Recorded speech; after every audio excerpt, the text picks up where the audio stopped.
Hex will go to zero. And we are not that far away from this. We are now at 1.7 cents. And just 3 weeks ago, I made a video, Hex is a scam, PulseChain is a scam. At that time, Hex was at 6.3 cents. Another video followed 2 weeks ago, how the Hex implosion is incoming because of quite a large unlock. So on hex.vision, you can see actually when Hex is expiring and when potential new Hex might be hitting the market. Now, as expected, the PulseChain launch has been a complete disaster, right? The bridge didn't really work, it was super clogged. All the assets, they depegged. Everybody tries to get their money out as quickly as possible. And that's because Hex can be traded one-to-one across the bridge, Ethereum to PulseChain. But that's not true for the other assets. We've seen something very similar in Ethereum Proof of Work, in Ethereum Classic. There's simply been a carbon copy of the Ethereum blockchain. But it's all that, right? It's just a copy. It's fake coins. If you copy a product of Louis Vuitton, are you going to have the value of the original in your copy? No, of course you don't. I said no developer is willing to develop for PulseChain, and then the hexicans came and said, well, there are already all these apps by copying all the smart contracts from the original Ethereum. But hey, those apps will not get updated on PulseChain. They all get updated on Ethereum. And now we have this hard fork from ETH and PulseChain. They now develop in different directions. Now I know how I'm triggering hardcore believers of Hex in this, right? They locked up their capital in Hex. They hope to onboard new people. Classical Ponzi scheme. Let's look at some of those comments, right?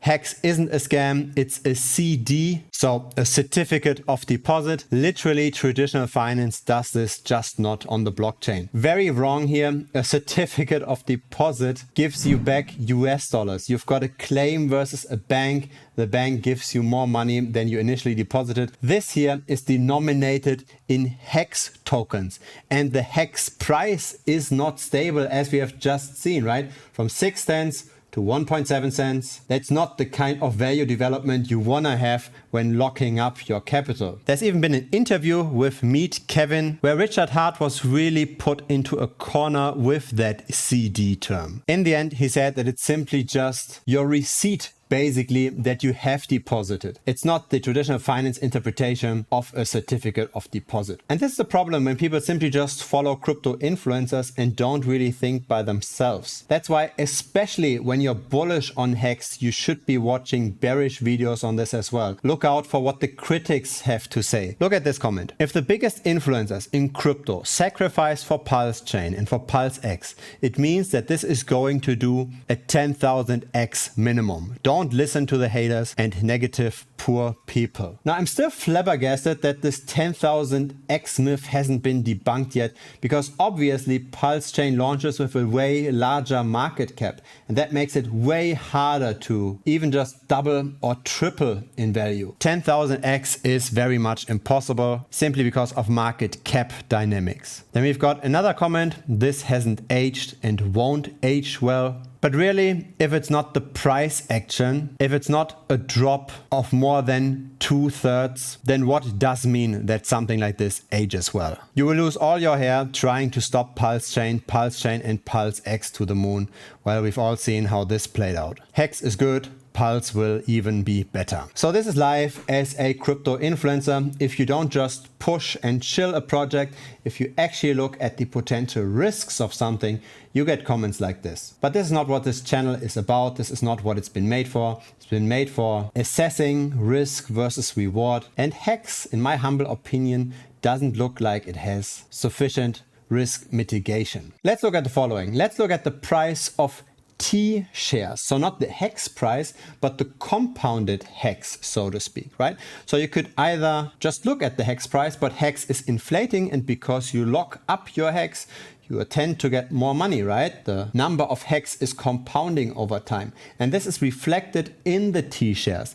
The T shares, though, are also going down. So even if you locked up your Hex for a very long period of time, you would still be losing, because the Ponzi, unfortunately, is not expanding any further. And we have seen something like this in a very similar fashion on other blockchains and with other projects. There's even a project that has the exact same name for the compounding cryptocurrency.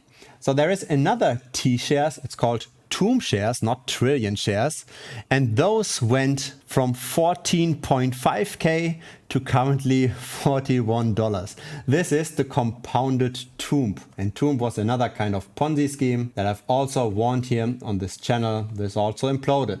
Now we also had something that worked with lock-ins as well, and that worked with a lot of inflation, that also had a compound token, and this is the governance Ohm token. So there was Olympus DAO, which, like Hex, tried to be the reserve currency of the crypto ecospace. It inflated a lot over time, and so you could either look at the Ohm token or at the governance Ohm token. The governance Ohm token was the one that included the compounding, but even after compounding, whenever a Ponzi scheme collapses, this is what we see: a destruction of capital. And so Hex, in my opinion, will go to zero as well, as has Tomb Finance, as has Olympus DAO. Not exactly zero, but you know what I mean, right? I mean a 99% reduction in value, whatever you deposit. You have to look at this from a fundamental perspective. If you gain money, somebody else has to lose. If the people that buy into a project are not holding it with the idea that it's a stronger asset than fiat currency, but if it's simply just a vehicle to compound, to sell afterwards in order to get more purchasing power, if you've got that kind of dynamic, then you do see a collapse at some point. And most cryptocurrencies are unfortunately set up like this, especially the ones that are heavily focusing on staking and on token inflation.